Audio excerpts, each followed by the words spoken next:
வாங்க மேடம், வாங்க வாங்க. தம்பி, கல்யாணத்துக்கு பட்டு புடவை எடுக்க வந்திருக்கோம். நல்ல புடவை எங்கப்பா பார்க்கட்டும்? கீழேயா மேலேயா? கீழே தான் உட்காந்து பார்க்கணும். அப்படியே எல்லாம் சம்மணம் போட்டு உட்காருங்க. நான் பையனை வர சொல்கிறேன், பையன் எடுத்து போட்டு காமிப்பா பாருங்க. அண்ணா என்ன எல்லாத்துக்கும் ஒரு ஜூஸுண்ணே. அந்த தம்பி தர சொல்கிறேம்மா, உட்காருங்க உட்காருங்க. அண்ணி என்ன அப்படியே நிற்கிறீங்க? உட்காருங்க, பையன் வருவான் புடவையெல்லாம் காமிக்கிறதுக்கு. சம்மந்தி உங்களே என்ன உட்காருங்க. அதுதானே, தராதரம் தெரியாத இடத்துல பொண்ணு எடுத்தா இப்படி தான். நான் வெளியில் கார்லேயே உட்காந்துருக்கேன், புடவை எடுத்துகிட்டு வாங்க. சம்மந்தி சம்மந்தி. அடியே, அவளை பார்த்து கத்தி என்ன பிரயோஜனம்? இப்படி ஒரு கடையில் கூட்டு வந்து உட்கார வச்சு நம்ம குடும்பத்தை பற்றி என்ன நினைப்பாங்க? இந்த கடையில் தான் பட்டு புடவைல நல்லா இருக்குன்னு கேள்விப்பட்டேன் நீ, அதான் இங்கே கூட்டிகிட்டு வந்தேன். கடை பார்க்க நல்லா இருக்கணும், அப்புறமேட்டு தான் புடவை. இது கூட தெரியாமல் இருக்க. வா வா, வேறு கடையை பார்ப்போம். அண்ணி ஜூஸு நீயே பொறுமையாக உட்காந்து குடிச்சிருவா. ஏமா எங்கம்மா போறீங்க புடவை எடுத்து போட சொல்லிட்டு? ஐயோ இவர் வேறு வந்துட்டாரே. அது ஒன்றும் இல்லைண்ணே, வயிறு கொஞ்சம் கலக்குது, அதான் பாத்ரூம் போயிட்டு வந்துடுறோம். நீங்கள் புடவைலாம் எடுத்து போட்டு வைங்க, இந்த வந்துடுறோம். என்ன சொல்லுது இந்த பொம்பளை? எல்லாத்துக்கும் ஒரே நேரத்தில் வயிறு கலக்கும். இந்த பொம்பளை நம்பி ஜூஸ் வேறு ஆர்டர் பண்ணியாச்சு. முதலாளிட்ட என்ன சொல்லி சமாளிக்கிறது தெரியல. சம்மந்தி இந்த கடை எப்படி? அதோட நல்லா பெருசாக பார்த்து கூட்டிகிட்டு வந்துட்டேனே. அந்த கடையில் நீங்கள் காலை சம்பளங்கால் போட்டு தான் உட்காரணும், இல்லை நல்லா காலை நீட்டி போட்டு உட்காரலாம், படுக்கலாம். எம்பிட்டு பெரிய இடம் பார்த்தீங்களா? இருங்க உங்களுக்கு பெட்ஷீட்டை விரிக்க சொல்கிறேன், நல்லா உட்காந்து புடவையை பார்ப்போம். ஆமாம் கோமதி, நல்ல கடை பெருசாக தான் இருக்குது. பாய் போட்டு படுத்து தூங்கி எந்திரிச்சு வா, நான் வெளில காற்று கிடக்கேன். ஐயோ சம்மந்தி சம்மந்தி. அண்ணி இப்போ என்ன ஆச்சுன்னு தெரில, சம்மந்தி கோச்சிக்கிட்டு போகிறாங்களோ? வாங்க மேடம் வாங்க, வணக்கம் வணக்கம். என்ன பார்க்குறீங்க? அது வந்து புடவை தான் எடுக்க வந்திருக்கோம். செத்த பொரு எல்லோரும் வந்துட்டோம். சரிம்மா சரிம்மா, ஒன்றும் அவசரம் இல்லை, எல்லோரும் உட்காருங்க. தம்பி பாயை விரிப்பேன். தம்பி அப்படியே எல்லாத்துக்கும் ஒரு காப்பி சொல்லு. நீங்கள் உட்காருங்கம்மா. இந்த உட்காரன் தம்பி. அண்ணி பார்த்தீங்களா உபசரிப்பேன்? ஆமாம், நீ புது மாப்பிள்ள மறு வீட்டுக்கு வந்திருக்க, அவங்க வாழை இலை போட்டு விருந்து வச்சு உபசரிக்கிறாங்க. அடிப்பொடி லூசு பிடிச்சவளே, கிளம்பு போதான் என் கூட. அண்ணி என்னதான் பிரச்சனை, எனக்கு ஒன்றுமே புரியலை. உனக்கு எதுவும் புரிய வேணாம், வாயை மூடிட்டேன் கூட வா, நான் பார்த்துக்கிறேன் எல்லாத்தையும். சம்மந்தி எதுக்கு கோவப்படுறாங்க, அண்ணி எதுக்கு கோவப்படுறாங்கன்னே தெரியலை. தம்பி செத்த பொறுப்பா, வேற ஒரு ஜாமான் முக்கியமாக வாங்க வேண்டியது இருக்குது, அதை வாங்கிட்டு வரேன். சரிம்மா சரிம்மா, நீங்கள் போயிட்டு வாங்க, நம்ம கடை திறந்து தான் இருக்கும். யார் பெற்ற பிள்ளையோ என்ன சொன்னாலும் நம்புதுங்க. ஆஹா, துணியை தொட்டு பார்க்கும்போது எவ்வளோ சாஃப்டாக இருக்குது. அந்த ஏசி காற்றுலேயே ஊறி ஊறி அப்படியே சாஃப்டாகிடுச்சு துணி. என்ன சம்மந்தி, இந்த கடையில் துணி எடுக்கிறதுக்கு உங்களுக்கு சம்மதம் தானே? ஆமாக்கா, இந்த கடையில் எல்லா துணியுமே நல்லா இருக்க மாதிரி தான் இருக்குது, இங்கேயே எடுத்துருவோம் பேசாமல். இது கடையோட ஆரம்பம் தான், உள்ளார வந்து பாருங்கள், அசந்து போயிடுவீங்க. அப்படியாக்கா? ஆமாங்க, நான் ஆன்லைனில் பார்த்தேன், இங்கே இருக்கிறது இந்த கடையில் தான் நல்ல டிசைன்ஸ்லாம் இருக்குன்னு கேள்விப்பட்டு தான் கூட்டிகிட்டு வந்தேன். ஓஹோ, இதெல்லாம் ஃபோன்லேயே பார்க்கலாமா? எனக்கு இந்த விவரம்லாம் எதுவும் தெரியாதுங்க, நீங்கள் சொன்னால் பெரியவங்க சரியாக தான் இருக்கும். வாங்க வாங்க போவோம். அப்படி என்ன இந்த கடையில் பொல்லாததை பார்த்துக்கிட்டாங்க? நம்ம காட்டின கடையிலையாவது உட்காந்து பார்க்கலாம், படுத்து பார்க்குற அளவு இடம் இருந்துச்சு, இதில் நின்றுக்கிட்டு தான் பார்க்க முடியும் போல். இது பெரிய கடைன்னு பேசிக்கிறாங்க, குழு குழு பெட்டி மாட்டியிருந்தால் பெரிய கடை போல். சரி வா நம்மளும் போவோம், அனுசரித்து தான் போகணும். Welcome ma'am welcome. என்ன பார்க்குறீங்க? சார் நாங்கள் வந்து கல்யாணத்துக்கு பட்டுப்புடவை எடுக்க வந்திருக்கோம் சார். ஓ அப்படியா, ஓகே ஓகே பாய். பட்டுப்புடவை பார்க்க வந்திருக்காங்க பாருங்கள், வந்து கஸ்டமரை பாருங்கள். மேடம் ஆள் வருவாங்க, நல்லா பாருங்கள், இங்கே எல்லா கலெக்ஷன்ஸுமே இருக்குது. உங்களுக்கு ஹை ரேஞ்சில் வேணும்னா பக்கத்து ஸ்ட்ரீட்டில் தான் நாங்கள் புதுசாக சில்க் சென்டர்னு ஒன்று ஓப்பன் பண்ணியிருக்கோம். ஃபுல்லாக பட்டு புடவைக்காகவே தறி போட்டு உங்கள் நீங்கள் கண்ணு முன்னாடியே பார்க்கலாம், என்னென்ன கலர் எப்படி பார்டர் வேணும் நீங்கள் சொன்னீங்கன்னா உடனே கஸ்டமைஸ் பண்ணி கொடுப்போம். அதுவும் எங்கள் ஷாப் தான், நீங்கள் இங்கே பாருங்கள், உங்களுக்கு செட் ஆகலைன்னா அங்கே வந்துடுங்க. ஓகேவா மேடம்? அடியாத்தி, நாங்கள் கேட்குற கலரு பார்டரு எல்லாம் உடனே செஞ்சு கொடுக்க முடியுமா? எப்பா உலகம் எப்படி இம்ப்ரூவ் ஆகிட்டுருக்கு. மேம் இதுக்கே நீங்கள் எப்படி ஷாக் ஆகுறீங்க? எங்கள் கடையில் நிறைய சில்க் சாரீஸ் இருக்குது. பொண்ணு மாப்பிள்ளையோட ஃபேஸ் பிரிண்ட் போடுறது, நேம் எழுதி கொடுக்குறது, 3D sari, gold zari sari, silver zari சாரின்னு ஏகப்பட்ட வெரைட்டிஸ் வச்சுருக்கோம் மேடம், வந்து பாருங்கள். உங்களுக்கு இப்படிலாம் கூட கடையில் விற்பாங்க நீங்கள் சொன்னதுக்கப்புறமே தான் சார் தெரியும். வாங்குறமோ இல்லையோ கண்டிப்பாக வந்து அந்த கடையை நாங்கள் பார்த்துட்டு போகிறோம் சார். என்ன சம்மந்தி அப்படி சொல்லிட்டீங்க? அந்த கடையில் தான் நம்ம இப்போ புடவை எடுக்கவே போகிறோம், வாங்க கிளம்பலாம். எது இந்த கடையும் பிடிக்கலையா? இன்னும் புடவையே பார்க்கல, அதுக்குள்ளே எதுக்கு கடை கடையாக போயிட்டுருக்கீங்க? அவங்க சொல்கிறதும் கரெக்டு தானே, நீங்கள் இங்கே இருக்கிற சாரீஸும் பாருங்கள், அங்கேயும் வாங்க. இல்லை சார், அவங்களுக்கு புடவை பற்றி அந்தளவு ஒன்றும் தெரியாது. நீங்கள் இவ்வளோ தூரம் சொன்னதுக்கப்புறம் அந்த ஷாப்பில் சாரீ பர்ச்சேஸ் பண்ணுறது தான் எங்களுக்கு சரியான ஆப்ஷனாக தோணுது. ஸோ நீங்கள் அங்கேயே எங்களை கூட்டிகிட்டு போயிடுங்களேன். ஏன் ஷோர் மேம், ஒரு ப்ராப்ளமும் இல்லை, இருங்க. சுரேஷ் சொல்லுங்கள் சார், கஸ்டமர் அட்டன் பண்ணுறேன் சார். சுரேஷ் நீங்கள் இப்போ என்ன பண்ணுறீங்கன்னா, நம்ம நியூவாக ஒரு சில்க் சென்டர் ஓப்பன் பண்ணியிருக்கோம்ல, அந்த ஷாப்புக்கு இவங்களெல்லாம் கூட்டிகிட்டு போங்க. ஓகே சார், ஃபர்தராக எல்லா டீட்டெயில்ஸும் அவங்க சொல்லுவாங்க மேம், நீங்கள் போங்க. ஆமாம், இந்த கடையில் இருக்க புடவையெல்லாம் பார்க்க மாட்டீங்களோ? இல்லை இல்லை, எங்கள் ரேஞ்சுக்கு அந்த கடை தான் செட் ஆகும்னு நாங்கள் டிசைட் பண்ணிட்டோம். சரி, அப்புறம் உங்கள் இருப்போம், வாங்க போவோம். இவ்வளோ பெரிய கடை. இதுதான் சில்க் சென்டர். பட்டு புடவை நெஞ்சு இங்கேயே சாயம் போட்டு நாங்களே ஓனாக ரெடி பண்ணுறோம். Super sir, super sir. சரி சரி, வாங்க உள்ளே போவோம்.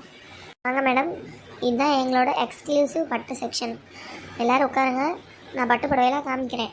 இதில் இருக்க கலெக்ஷன்ஸ், கலர்ஸ் உங்களுக்கு பிடிக்கல அப்படின்னா எந்த பார்டரு, என்ன கலரில், எப்படி கிளாத்தில் வேணும்னு நீங்கள் சொல்கிறீங்களோ அந்த மாதிரி நாங்கள் கஸ்டமைஸ் பண்ணி கொடுப்போம்.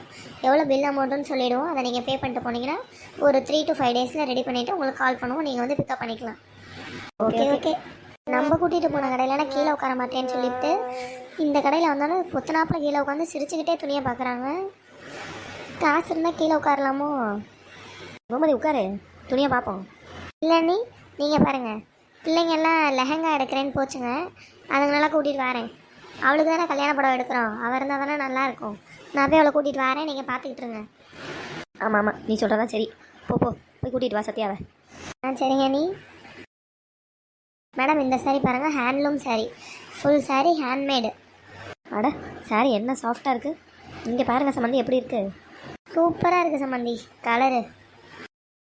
இந்த சாரீ ஒரிஜினல் காஞ்சிபுரம் பட்டு சாரீ. காஞ்சிபுரத்துலேருந்து இம்போர்ட் பண்ணி வச்சுருக்கோம்.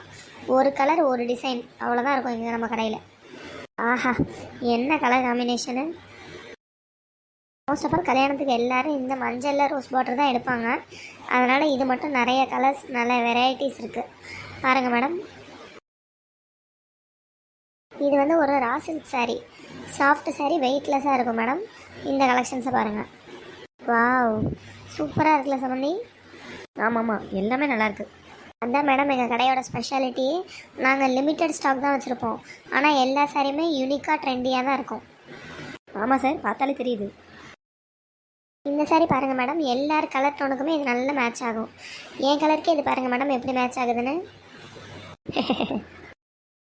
இந்த சாரீ பாருங்கள் மேடம், இது எங்கள் சார் வந்து புதுசாக டிசைன் போட்ட சாரீ. சூப்பராக இருக்குது இந்த சாரீ. கல்யாணத்துக்கு பேசாமல் நான் எடுத்துக்கலான்னு பார்க்குறேன். எடுத்துக்கோங்க சம்மந்தி. இந்த சாரீ பார்த்தீங்கன்னா ஸ்னேக்கோட ஸ்கின் இருக்குல்ல, பாம்பு தோல், அந்த டிசைனில் ரெடி பண்ண சாரீ. செம்ம அழகாக யூனிக்காக இருக்கும் மேடம். அட ஆமாம், இங்கே கொடுங்க. வாங்க மேடம். வாவ், ஃபேப்ரிக்கு தொடவே அவ்வளோ சாஃப்டாக இருக்குது. இந்த சாரீ பாருங்கள் மேம். இந்த சாரீ மாடல் இப்போ எங்கேயுமே கிடைக்கிறதில்ல. ஆனால் நம்ம கடையில் பழசை மறக்கக்கூடாதுன்றதுக்காக உங்கள் அம்மா பாட்டி கல்யாணத்துக்குலாம் பார்த்திங்கன்னா இந்த மாதிரி சாரீ தான் வியர் பண்ணியிருப்பாங்க. அந்த ஒரிஜினாலிட்டி அப்படியே நாங்கள் கொண்டு வந்திருக்கோம் மேடம். ரீக்ரியேட் பண்ணியிருக்கோம். நீங்கள் வேணால் டச் பண்ணி பாருங்கள். வாங்கிட்டு போய் வேணால் வீட்டில் இருக்க பெரியவங்கள்ட்ட காமிங்க, கண்டிப்பாக அவங்க அதே மாதிரி இருக்குன்னு தான் சொல்லுவாங்க. அட ஆமாம், எங்கள் அம்மா கல்யாண புடவை இப்படி தான் இருக்கும், என்கிட்ட தான் இருக்குது. நீங்கள் கொடுங்க. ஆனால் பழைய மாடலில் வாங்குறது இப்போ இருக்கிற பிள்ளைங்களுக்குலாம் பிடிக்காதுல்ல. நீங்கள் ட்ரெண்டியாகவே காமிங்க சார். மேடம், இருக்கிற எல்லா கலெக்ஷன்ஸையும் காமிச்சிட்டேன், அவ்வளோதான். நீங்கள் இதில் செலக்ட் பண்ணி என்ன ஃபேப்ரிக்கு, என்ன டிசைன், என்ன மாடல் வேணும்னு சொல்கிறீங்களோ நாங்கள் அதை கஸ்டமைஸ் பண்ணி கொடுப்போம். நாங்கள் லிமிடெட் ஸ்டாக்ஸ் தான் மேடம் வச்சுப்போம். அவ்வளோதான் கலெக்ஷன்ஸா? ஆமாம் மேடம், நாங்கள் தான் சொன்னோம்ல, இங்கே லிமிடெட் ஸ்டாக்ஸ் தான் நாங்கள் வச்சுப்போம். மேடம், இங்கே இருக்கிறது எல்லாமே ரொம்ப எக்ஸ்பென்சிவ். நாங்கள் நிறைய ப்ரிப்பேர் பண்ணி வச்சோன்னா எங்களுக்கு லாஸ் ஏற்பட வாய்ப்பு இருக்குது. அதனால் எங்கள் சார் வந்து என்ன சொல்லியிருக்காருன்னா, லிமிடெட் ஸ்டாக்ஸ் வச்சு அதை தீர அடுத்தடுத்து ரெடி பண்ணுங்கன்னு சொல்லியிருக்காரு. நீங்கள் இந்த சாரியெல்லாம் பார்த்துட்ருங்க மேடம், நான் உங்களுக்கு ஜூஸ் எடுத்துகிட்டு வரேன். சம்மந்தி, இப்போ நம்ம என்ன செய்கிறது? கோமதி கூட்டிகிட்டு போனால் எல்லா கடையிலையும் நிறைய புடவை இருந்துச்சு. அதெல்லாம் வேணாம், கடை நல்லா இல்லை அப்படி இப்படின்னு சொல்லி இங்கே இழுத்துட்டு வந்தேன். இங்கே மொத்தத்துக்கே 50 புடவை கூட இருக்காது போலவே. ஆமாம் சம்மந்தி, வேறு வழியே இல்லை. இதில் ஒன்று செலக்ட் பண்ணி அதே வாங்க வச்சிட வேண்டியதான். அப்படியா சொல்கிறீங்க? சத்யாவுக்கு புடவை பிடிக்கணுமே. அதெல்லாம் நம்ம சொன்னால் சத்யா கேட்டுக்குவா. நீங்கள் பேசாமல் இருங்க, நான் எல்லாத்தையும் பார்த்துக்கிறேன். சம்மந்தி, புடவையெல்லாம் பார்த்துட்டீங்க போல. ஐயோ, தப்பான நேரத்துக்கு கரெக்டாக வந்துட்டாலே. சரி, சமாளிப்போம். வந்துட்டே கோமதி, ஒன்றா தான் எதிர்பார்த்துட்டு இருந்தோம். ஏன் இப்படி நேரமாக காணோம்? நீ கிளம்பி போய் 1 மணி நேரம் இருக்கும் போல். நாங்கள் புடவை பார்த்து களைச்சி போயிட்டோம்னா பார்த்துக்கவேன். நீ நான் போய் 1 மணி நேரம்லாம் இருக்காது, ஒரு 10 நிமிஷம் தான் இருக்கும். என்ன கோமதி சொல்கிற? விளாட்றியா? நாங்கள் எவ்வளோ புடவை பார்த்துட்டோம் பாரு. பார்த்து செலக்ட் பண்ணி இந்த புடவைலாம் எடுத்து வச்சுருக்கோம். இதில் ஒன்று சத்யா வந்து எடுக்க சொல்லு. அதுக்குள்ளே செலக்ட் பண்ணிட்டீங்களா? பரவாயில்லையே. இருங்க அண்ணி, சத்யா வரட்டும். சத்யாவே வந்துட்டா, அவள்கிட்ட கெட்டால் போச்சு. சத்யா, இங்கே இருக்கிற புடவையில் உனக்கு எந்த புடவை பிடிச்சிருக்கு பாருமா. ஒரு 30-40 புடவை செலக்ட் பண்ணி வச்சுருக்கோம். அதில் எது நல்லாயிருக்கோ அதை எடுத்துக்க. வாவ், எல்லா படமுமே யூனிக்காக தான் இருக்குது. அதாம்மா இந்த கடையோட ஸ்பெஷாலிட்டியே. பாரு பாரு. இந்த saree ரொம்ப அழகாக இருக்குது. அம்மா நீங்கள் என்ன சொல்கிறீங்க? எனக்கு என்ன தெரியும், அத்தைகிட்டையும் சம்மந்திட்டையும் கேளு. எனக்கு என்னமோ இது சரியாக இருக்குன்னு தோணுது. பார்த்தீங்களா சம்மந்தி, நமக்கு பிடிச்சிருந்த அதே புடவை தான் சத்யாவுக்கு பிடிச்சிருக்கு. ஆமாம் ஆமாம். அப்போ இதே எடுத்துக்கலாம் சத்யா. நீ வச்சு பார்க்கறதுனா பாரு, அங்கே கண்ணாடி ட்ரையல் ரூம்லாம் இருக்குல்ல. இல்லை அதெல்லாம் தேவைப்படாது. எனக்கு பார்த்தாலே தெரிஞ்சிருச்சு இது கரெக்டாக இருக்கும். நான் எடுக்கணும்னு வந்த கலரும் இதுதான். அப்போ நல்லதாக போச்சு, இதே எடுத்துருவோம். லெஹங்கா எடுத்துட்டியா ரிசப்ஷனுக்கு? அதை எடுத்துகிட்டு இந்த பில்லிங் செக்ஷனில் இருக்குது. சரி அப்போ அடுத்து நகை எடுக்க கிளம்ப வேண்டியதான். அண்ணி இன்றைக்கி எங்கே போகிறது? இப்பயே பாருங்க மணி சாயந்தரத்துக்கு மேலே ஆயிடுச்சு. நாளைக்கு வந்து எடுத்துக்குவோம் அண்ணி. அவ்வளோ நேரம் ஆயிடுச்சா? துணி கடைக்கு வந்தாலும் இதுதான் பிரச்சனை. சரி விடு, நாளைக்கு நல்ல முகூர்த்த நாள் தான், நாளைக்கு வந்து நகை எடுத்துக்குவோம். என்ன சம்மந்தி சொல்கிறீங்க? உங்களுக்கு ஒன்றும் பிரச்சனை இல்லையே? அதெல்லாம் ஒன்றும் இல்லை சம்மந்தி, நான் வந்துடுறேன். ஏம்மா தாங்க ஜூஸு. வாப்பா சரியான நேரத்தில் தான் வந்திருக்கேன். இந்த புடவை என்ன விலைன்னு பார்த்து சொல்லு. இந்த புடவையா? அருமையான புடவையாச்சே, ஃபுல்லாக வெள்ளி ஜரிகைம்மா. இது வந்து ஒரு 52,000 வருது. 52,000? ஏம்மா அப்புறம் வெள்ளி ஜரிகை வச்ச புடவையை ஓசிலையாம்மா கொடுப்பாங்க? கோமதி நீ பேசாமல் இரு. தம்பி இந்த புடவையை பில்லிங்க்கு அனுப்பிடுங்க. பிள்ளைங்க லெஹங்கா எடுத்து வச்சுருக்காங்களாம், அதையும் சேர்த்து பில்லு போடுங்க. சரி மேடம். அப்புறம் இன்னும் 2 ஜூஸ் வரலப்பா, அந்த எடுத்துகிட்டு வர சொல்கிறேன் மேடம். நீ 52,000 போட்டு புடவை எடுக்கணுமா? ஒரு நாள் கட்ட போகிற புடவைக்கு எதுக்கு நீ இவ்வளோ விலை? அத்தை கம்மியான விலையில் ஏதாவது புடவை இருக்குன்னு பார்க்கட்டுமா? சத்யா அதெல்லாம் ஒன்றும் வேணாம், பேசாமல் நீ போய் வேறு எதாவது வாங்கணுமான்னு பாரு, நான் பார்த்துக்கிறேன் இதெல்லாம். சரிங்க அத்தை.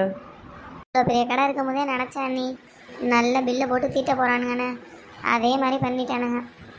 இந்த பாரு கோமதி, காசுக்கு தகுந்த தரம் உள்ளார இருக்கும். சரக்கு இல்லாமல் எவனாவது விலை இவ்வளோ வச்சு விற்பானா? இருந்தாலும் சம்மந்தி இதுக்கெல்லாம் காசு பார்க்கக்கூடாது.